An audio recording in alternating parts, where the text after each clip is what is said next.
He has power. The earth is the Lord's and the fullness thereof. I'm putting on the yoke of freedom. I can rest in his mercy and wait patiently for him because I know that he's going to reveal himself in whatever it is that I'm going through. If it's in my midnight hour, I'm expecting him to show up with grace and power. If it's in my darkest hour, I'm expecting God to be there.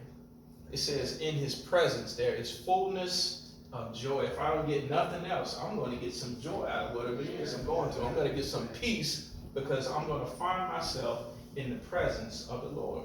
When you labor, you understand that if you seek him, you will find him. That's right. When you labor, you understand that he is the good shepherd and he can restore your soul. When you have labored, you understand that you can rest, that he is your hiding place. And you can be glad about that. Amen. As I move to my close, you can take the yoke of peace. It's a lot of yokes you can take. He says his yoke is easy. Take the yoke of peace because you can be confident that your steps are ordered by the Lord. You know, you don't have to try to figure out everything. You can just rest. God is leading you to North Carolina or South Carolina. He's got it under control. He's in North Carolina just like he in Virginia. He's right there. You can take the yoke of peace. Y'all remember the statement where Jesus asked, he said, Peter, who do men say that I am? And who do you say that I am? He says, you are the Christ, the Son of the living God. And he said, well, you are Peter. And on this rock, I'm going to build my church. But he said, I want you to feed my sheep. And so Peter took upon himself the yoke of a shepherd, the shepherd's yoke. There's a lot of yokes you can take up. But whatever you do, just understand that you can't do everything by yourself. God never calls you to do anything by yourself. You got some help. You have the Holy Spirit. And for whatever reason, we have not fully accessed the power of the Holy Spirit. He says that he is your helper. He is our comforter. He's the one that leads us and guides us. He even tells us some things about the future. Amen? Amen. He will speak to us. You can't do everything by yourself in this Christian journey. Jesus came down on our level. He took on flesh, and he might be touched with the feelings of our infirmities. He knows exactly what we are going through. He is a faithful high priest. All we have to do is just go to him. And so he knows when we need to be refreshed. He always called his disciples to come aside. He said, look, come aside with me. Spend some time with me.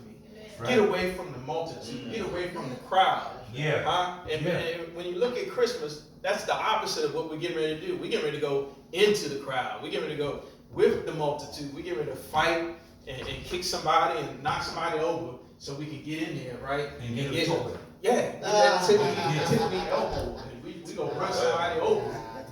We gonna be worried about that too, boy. Face be all balled up. Word, like, is the car go clear? Is it go clear, or do I gotta add $10 more to make it clear?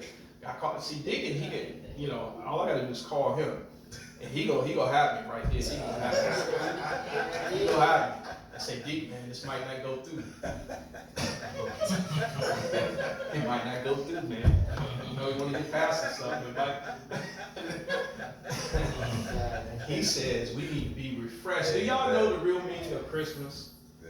It's not your birthday anyway. We get all this. It's not even your birthday. We fight in the crowds. True rest will bring a new passion and a desire for service, a new vision and a new energy, as well as a healthy respect for protecting that quality time with God. If you don't get nothing else today, and I know it sounds like I've been rambling, but Jesus will give you true rest. And when you have rested, when your soul is rested, you come back with a new passion. You come back with new energy. You come back with vision. You come back ready to serve and with a healthy respect for guarding that quality time with God. See, the reason that you messed up now is because you didn't guard that quality time with God.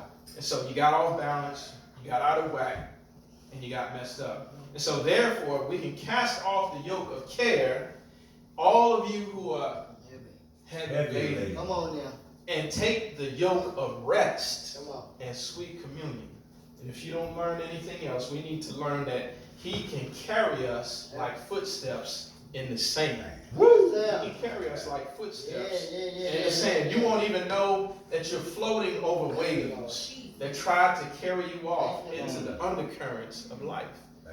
Footsteps in the sand. Amen. So, come unto me, all ye that labor and are heavy laden. Jesus is the answer. Amen. Yeah. That's the year. That's the Christmas message. Yeah. Well, I don't have to preach for Christmas. That is the real meaning of Christmas. Amen. So y'all heard what he said. Come on, clap your hands for Deacon Carl L. He always teaches, and he's got a teaching spirit, and he wants to break it down.